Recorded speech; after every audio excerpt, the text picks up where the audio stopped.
Hey guys, Dusty Electrician here. And nandito tayo para mag-review ng bago nating tools. Tools na gamit sa mga electrician, tile setter, installer ng ceiling, layout. Magkaka-idea na kayo, ito na. Ang brand na to ay Kilat. Ayan. Kilat. Isa yung Malaysian brand na bagong labas pa lang ngayon. Hindi naman ngayon, kumbaga mga years na siguro, pero mas bago sila kaysa sa Inco. At ito ay laser level.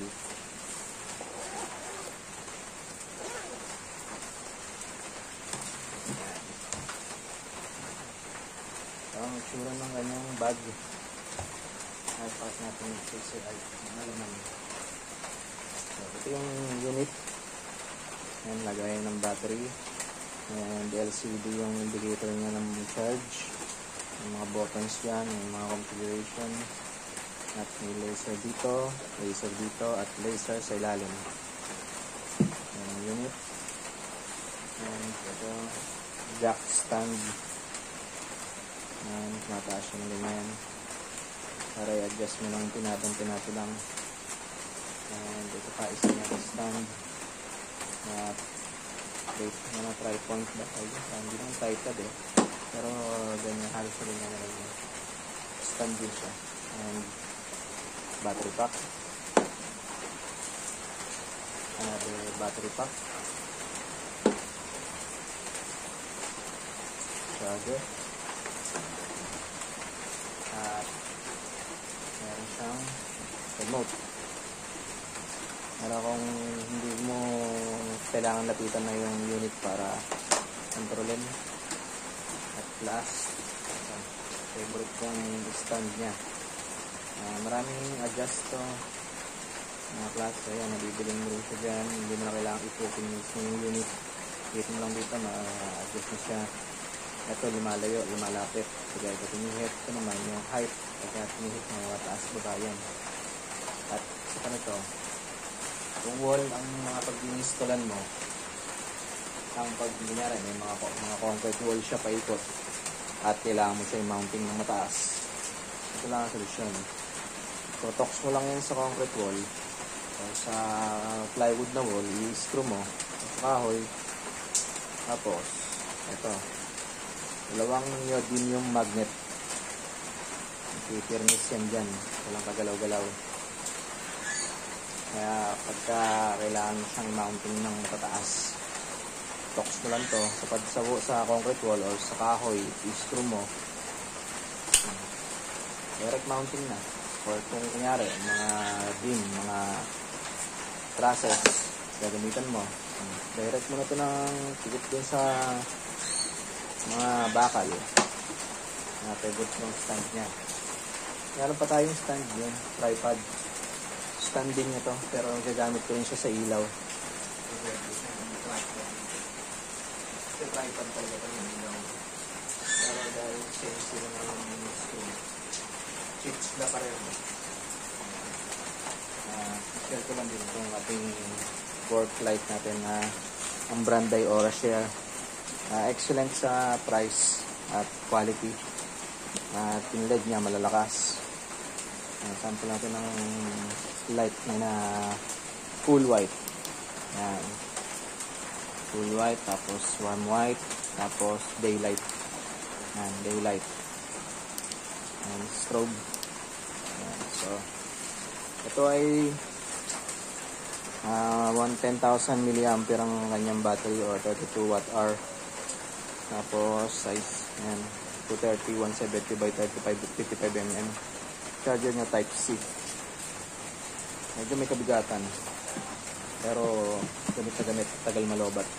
Solid sa mga overtime namin pagka wala kaming mga backup na ilaw. So dito palit tayo sa laser natin. Ang tripod na ito.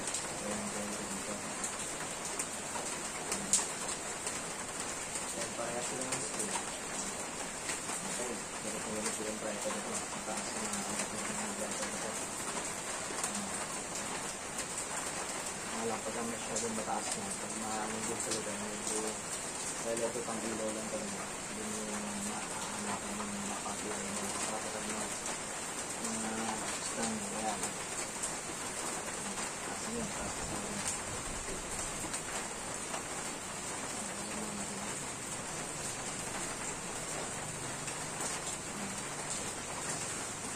dahil nakakabit naman ito sa kanyang tripod, ito natin yung sample para makapag-test tayo ng level. So, ayan. I-testing natin siya ngayon. On tayo ng isang battery pack. Slide mo lang yun dyan. Okay. Ito yung turn on niya. Saan ba yun? Turn on. Ayan. Kita ba sa ating cam na nakaguhit ng mga laser? Okay. So, naglagay tayo ng sample doon na kahoy para yun ang lelevelan natin. Kung accurate ang level niya. Ayan. Nga pala pagka ito nag-auto leveling kasi ito. Ayan. Makita nyo sa aking RAM. Pag medyo natagilid mo siya, ayan, nagbabuzzer siya. Ibig sabihin yan, hindi siya level. Pagka medyo inalis mo siya sa tagilid, yan, o kahit na medyo may tagilid na konting diferensya, o saan siya magle-level. Pagka yung hindi na niya kaya yung tagilid, doon lang siya magbabas.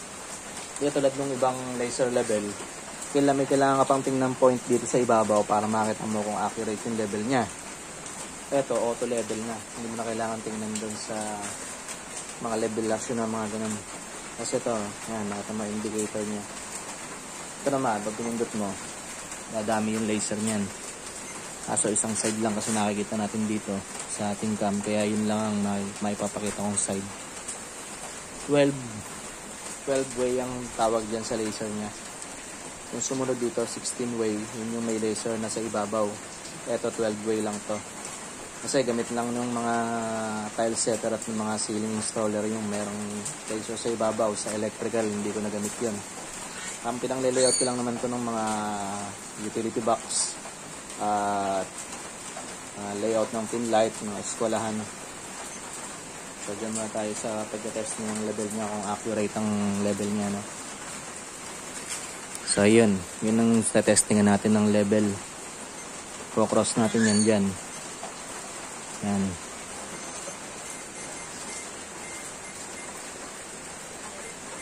Maliit na diferensya sa surface ay hindi nagiging problema dahil auto leveling yan. Ito, may remote yan. Pwede yung hindi mo na kailangan lumapit. Ayan.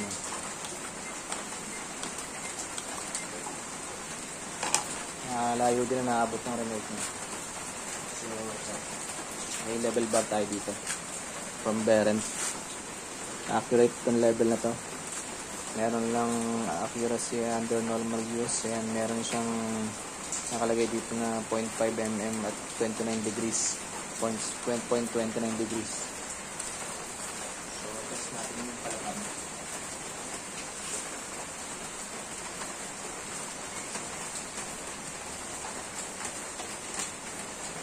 Okay.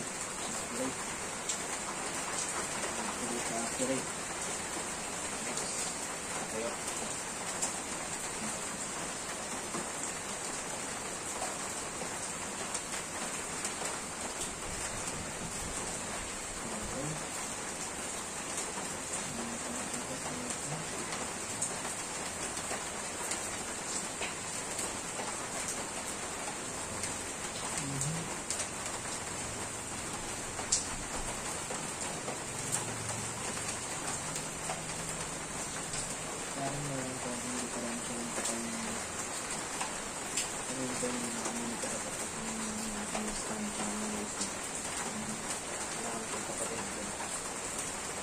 Yung tapat mata lang para lang kumantay kasi pagka yun hindi nakatapat yung gusto ko.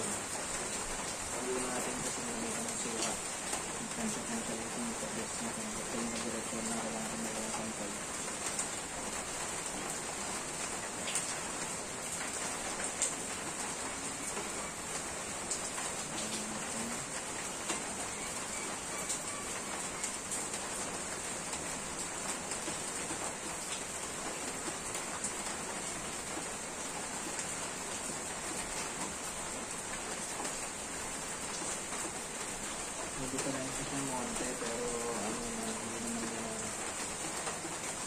tolerable pa naman yung diferensya niya, pero titingnan pa natin kung tama yung pagkaka-stand natin. Baka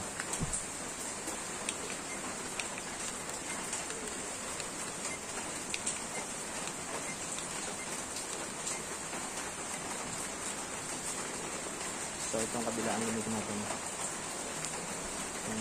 accurate din ba to?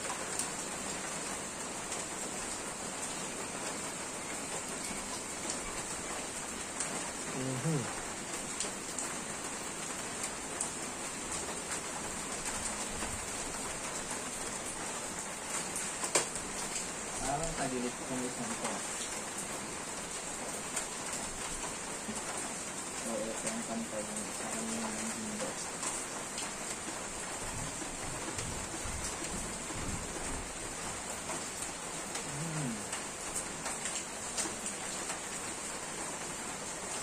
Okay naman, pero dito naman yung plano ko na. Diretso lang. So, yun ang kadiretsuhan talaga. Oo.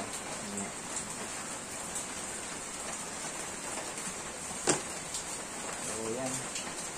Yun ang second kilat na item natin. Ito ang una kong kilat na item na nabili sa kilat. Ito ay cordless at brushless na impact driver, impact drill.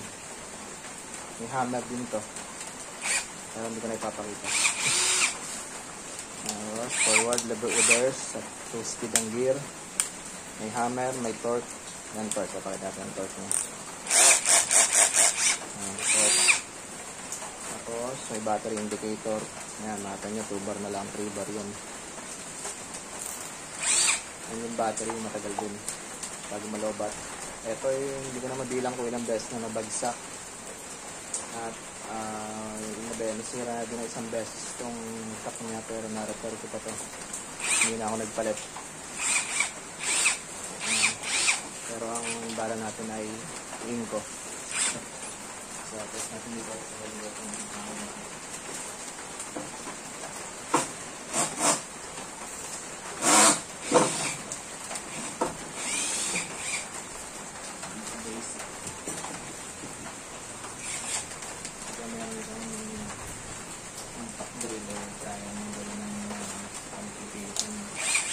easy lang. Tapos yung ilaw niya maabot ng mga 20-30 seconds bago mamatay. Kada pindot mo, reset ng reset yun. Kasi ito hindi kasama to sa package. So nabili ko ng bukod sa Lazada. Brand niya, yan brand niya, Holster. Alam ko ng brand pero matagal na to. Pero ito kasi para may sabitan siya. Ito ang katerno niyan. Meron tayong holster dito na galing New Zealand. Ito ang katerno niya. Dito sa ating holster. Ayan. Wala, holster talaga ang brand. Ayan, nasabi ko dyan. Ang lock. So, hindi malalaglag yung barena mo. 400 pesos. Mas mura kumpara sa magdalaglagat na sila ang barena. So, ayan. At sasabihin natin ang price. I-bill natin ito ngayon. Yung mga item ito na nabili natin sa Lazada. Pinabalik ko natin ito. Price reveal. Price reveal. Okay. So, itong laser natin. Isang package na ganyan, 12 way. Hindi kasama itong tripod. Ito lang mga galing sa box niya ang mga kasama niyan. Ang bili ko dyan is 2.4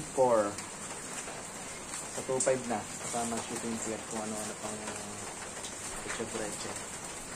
2.5 ang isa, isang set na to, isang box na yan. 2.5 na yan, 2.5 lang yan pala, 2.5 lang yan kasi pag bumili ka sa ibang brand yan napakmahal, kulang-kulang pa yung nasa box. Wala man lang yung mga tig 2.5 yan, laser na laser lang mismo yun. Walang mga stand,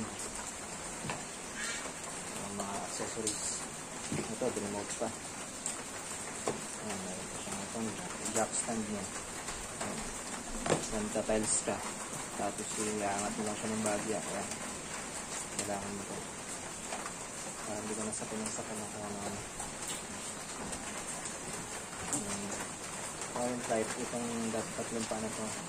Naiikot din niya. Para hindi mo na kailangan iputin niya yung unit. Ang favorite natin. Stand.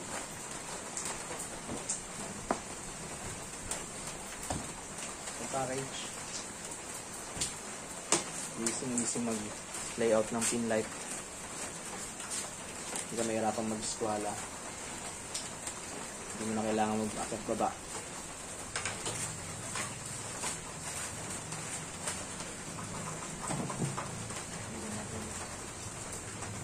Very bright. Matagal ka ng mga 5 oras. Full glass yung ilaw ng 5 hours.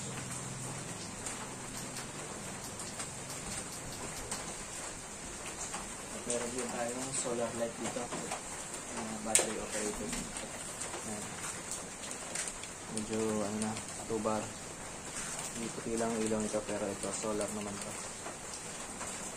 Kaya pagka overtime tayo, hindi tayo nawawala ng backup light. Yung dalawang helper ko, meron din silang ganito. Meron sila ng tig-isang ganyan. At meron din kaming ganito, intercom, radio, walkie-talkie. Yan ang kilat natin. Pila. So,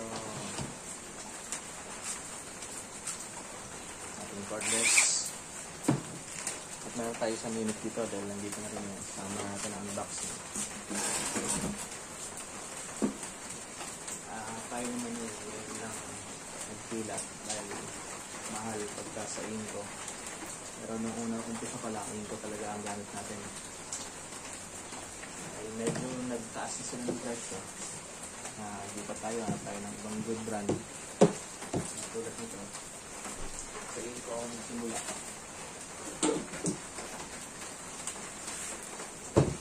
Wall chaser ang Inco. Blade.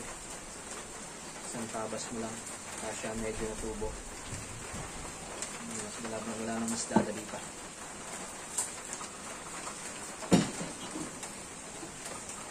At meron pa tayong isang power tools na galing din sa Inco.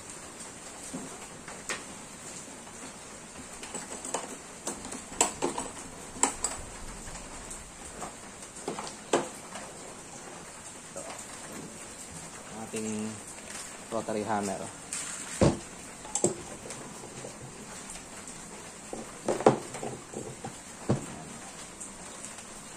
Lagyan natin sa ano. Yan. Itong rotary natin at saka yung wall chaser na Inco. Combination yan lagi kada mag-uumpisa kami ng project. Nakakaano na to. Most likely 5 bahay na o 6 na bahay na puro 2-story ang tinapos ng dalawang yun.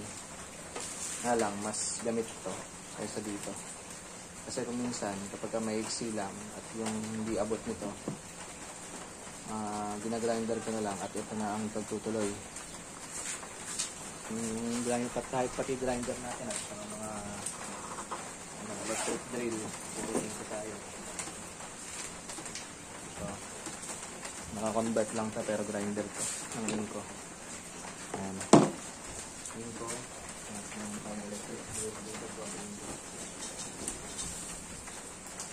Ayan. Inco din yan. Yung mga Inco natin na power tools. So, nung nagmahal ang Inco, nag-switch tayo sa kilat. Pero ito naman, sa cordless lang ako nagsimula sa kilat. Susunod ko nito sa kilat, grinder, cordless, at pack drill. Tapos meron sila na napapalitan ng ulo na tingin ko ay good quality naman. Pero syempre, pag bumili tayo nun ay unboxing din natin at tetest din natin para malaman kung good quality nga. So, ayan. Sana magbalik ng mababang presyo ng Inco para makalipat tayo sa Inco.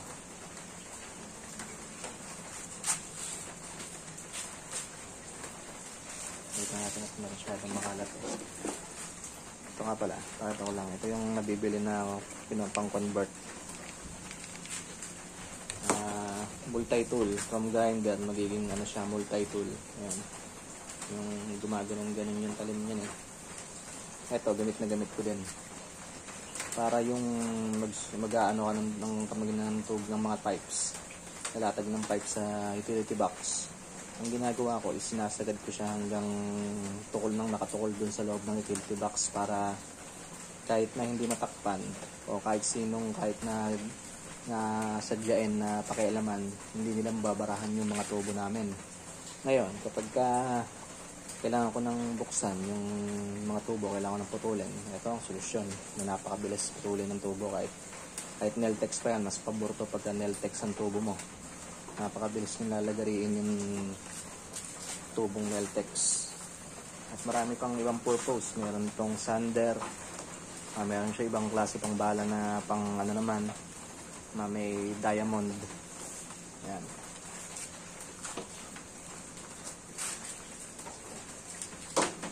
Tapos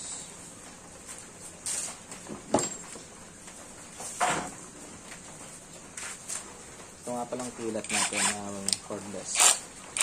Or kahit na hindi kilat, basta barena, meron tayong ginagamit na adapter dito para maging para maging jigsaw. So, papakita ko sa inyo ngayon. Ito ang adapter natin at gamit natin pambutas ng pin light sa Hardiplex. Hindi ka na magpapakirap maglalagari pa. Ito, very easy. Diamond na blade. Bala niya. Pang Hardiplex. Ayan, so lobat na pala yung battery natin. Pero yan, diamond na blade. So yung naka-indicate kanina na 2 bar ay yun talaga sa 2 bar. Pang 1 bar na siya. Magaan lang. Dahil pinipindipin na.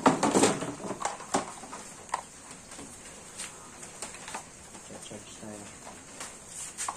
Para bukas ay full charge ng mga battery natin.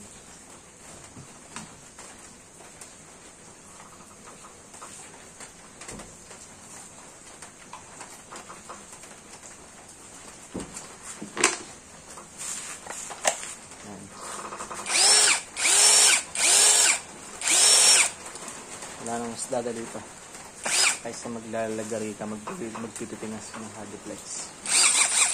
Ito, isang pasada mo lang ng ganun. Butas ang Hardiplex. Yan ay tinatawag na jigsaw adapter for electric or cordless drill. Turn natin ito. Medyo sagabal na rin. Yan. Ang luminis sa ating lamesa.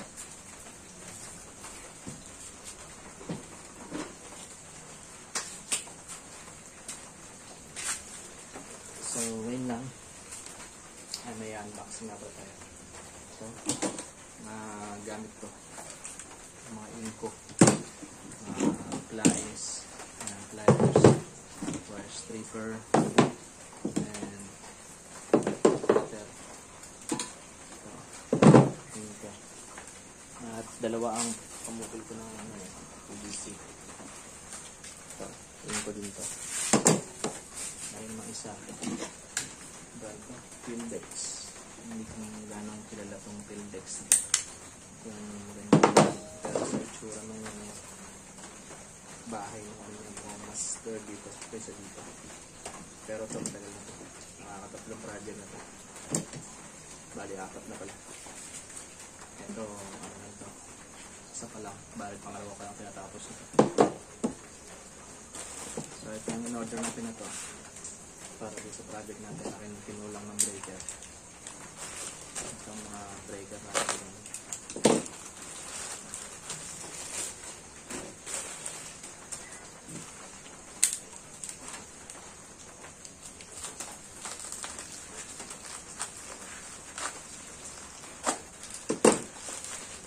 Meron akong pinost na nakaraan about sa nag-blow na pinlet, pero mukhang hindi siya na-i-upload na maayos sa YouTube, kaya hindi ko naman nabisita agad, kaya re-upload ko na lang ulit para meron tayong pinakapaliwanag kung bakit nag-blow yung ilaw kahit naka-off. So ayan, ang breaker natin, Schneider na brand.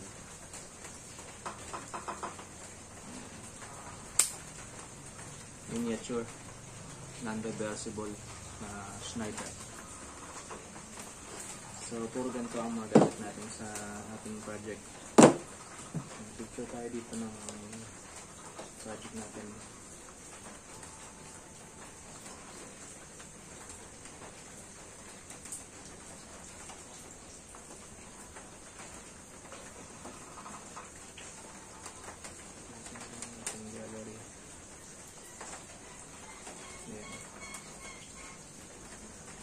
So ito ang ating latest na panel na ginawa. So kulang pa siya ng 2 branch. Yan kung yun yung nakikita sa ating camera. Ayan.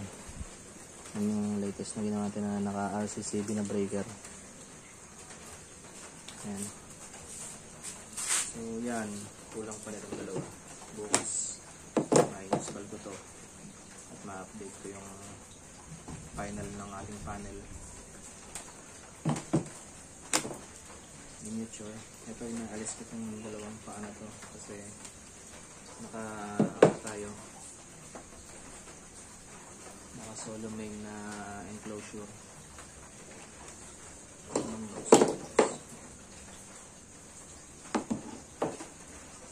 Medyo tricky magtanggal ng pabalik siya, hindi mo ako pasukan ng diretsyo.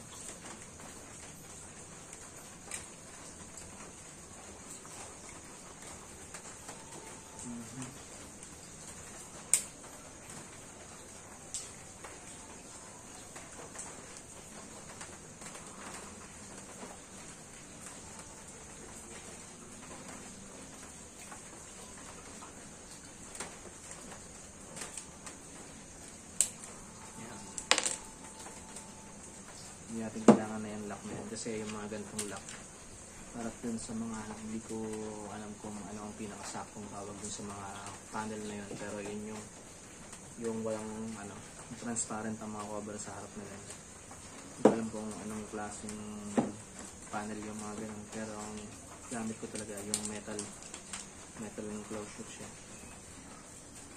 Tapos solo yung main, may sarili na siyang bus bar. Schneider.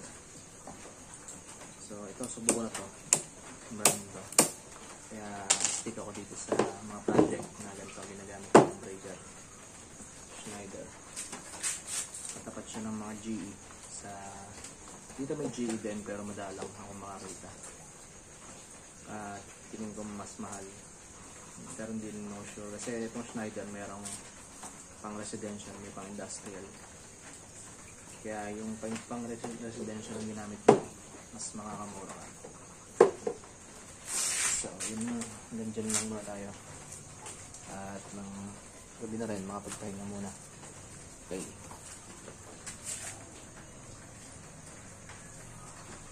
Pati natin ang ating bagong renovate na laboratory.